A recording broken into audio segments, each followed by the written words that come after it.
Hi everyone! Today I'm going to be explaining to you how I made my mushroom hat. But before I do that, I have just a few life updates for you. Number one, I have a tattoo now.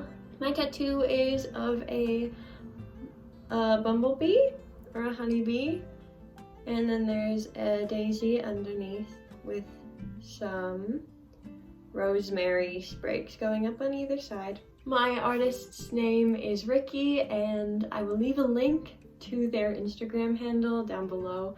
She has really amazing insects in her portfolio, so go check her out and show her some love because she did a really amazing job. So that's my first life update. Also, sometime this summer, I'm going to be moving about 5 feet over that way. I am switching rooms in the house. One of my roommates is moving out, so I get their room because that's the biggest room in the house, and I've been here longer than the person who's moving in, so I get the bigger room. It has 2 closets and a half bath, so that's very exciting. So look out for that. Maybe I'll do a move-in vlog, or I will for sure do an updated room tour once I get everything settled in there. Okay, so those are the major updates that I had. So now let's jump in to explaining how I made my mushroom hat. The first step in making your very own mushroom hat is to make a cardboard skeleton out of it. I did this by cutting up a Triscuit box and making strips and then fitting it around my head like a little crown. And then I had 2 strips going over that, sort of to make a helmet shape. And then I traced the circumference of the helmet onto a large piece of cardboard. And then I went out from that and marked evenly where I wanted the brim of the hat to be. And then I cut out the brim and cut out the middle where the helmet would sit. And then I taped and glued the 2 together. And then I found that I made the brim of the hat a little too big for my liking, so I ended up cutting some off and shortening it. I cut about 2 inches off from the edge. And once I got it to a size that I liked, it was time to just glue it and tape it together so that it would never fall apart. I used so much tape on this, but it was worth it to make sure that it was all secure. And then after you have the skeleton of the hat made, the next step is to set the project down and never pick it up again for months and months. I procrastinated on this project so bad, mainly just because I didn't have fabric for it and I didn't want to buy fabric for it. But luckily, I had a homework assignment as motivation. I was in a makeup class this semester, and the final project for the class was to come up with a fantasy creature design. And so I immediately, in my head, was like, mushroom fairy, we can do a mushroom fairy. Mushroom princess, mushroom fairy, little forest spirit type of thing. And so that motivated me to pick up the project again and actually go out and buy fabric for it. So before I put the fabric on, I went back to the skeleton that I made. And oh, I forgot to explain that also with the skeleton, I had strips of other cardboard that I attached to like the sides of the brim so that it made a dome shape on the brim, sort of over the helmet part. So you can see that in this clip. But I went back to that skeleton and I took like a long piece of I think it was yarn that I used. I took a long piece of yarn and I sort of like twisted it around that dome shape to secure it and make it more sturdy. I saw this tip on TikTok.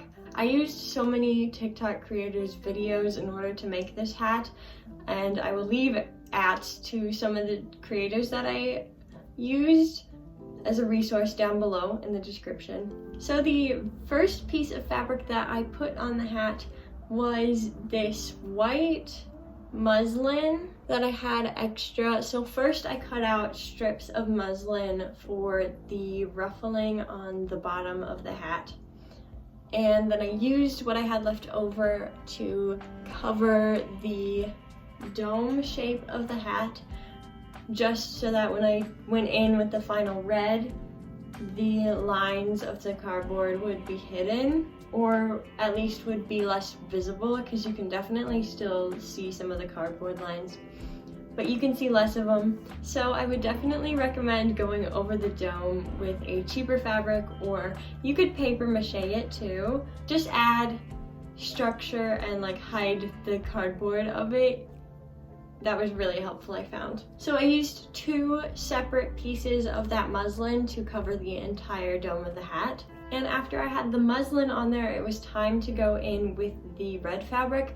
I used red cotton flannel that I just got from Joann's. It's the Comfy Cozy Solid Flannels. And I was able to cover the entire hat with 1 piece of the flannel. Because the dome is round, and because of how the fabric fell over it with the grain lines and like the bias of the fabric did not lie on there straight. So what I did is, this is another tip that I got from TikTok. What I did is I sort of pleated the fabric how I wanted it to look. So if you'll see in the final hat, there are these pleats here, and there's one in the back and one on each side.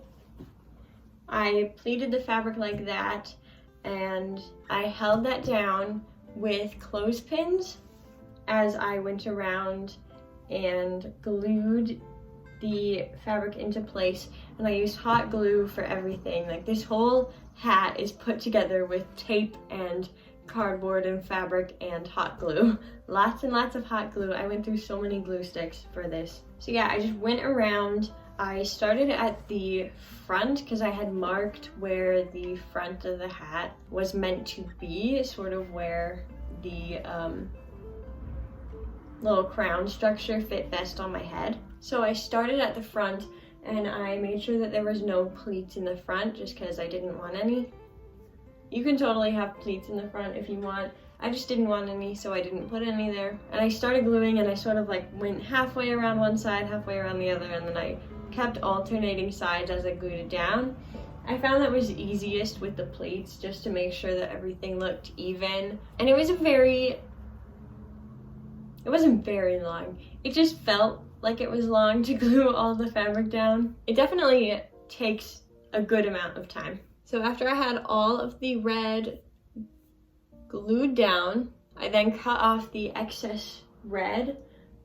I just sort of went in with the fabric scissors and just cut around the edges, like where the glue was, so that there wouldn't be a ton of excess red fabric on the underside. And then I went back to those strips of muslin that I had cut before, and I went with my sewing machine, and I did just a straight stitch with no back stitching so that I could gather up those muslin strips and make them nice and pleated. And then I went in and glued those strips down to my hat, to the underside of the hat.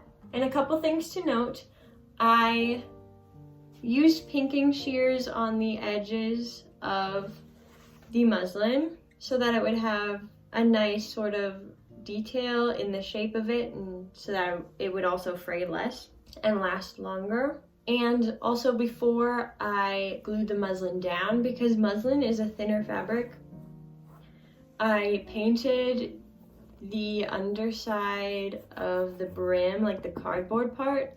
I painted it white so that you wouldn't be able to see like this just weird brown color underneath the hat. So I glued down the strips of muslin, and then it was time to make the dots for the top of the hat. And for this, I used a white cotton flannel, and I took a little bit of it, and I had a water-soluble pencil, a blue one, and I just sort of went in on the fabric and just free-handed little circles and oval dots, which I then cut out and placed on the hat where I wanted them to go.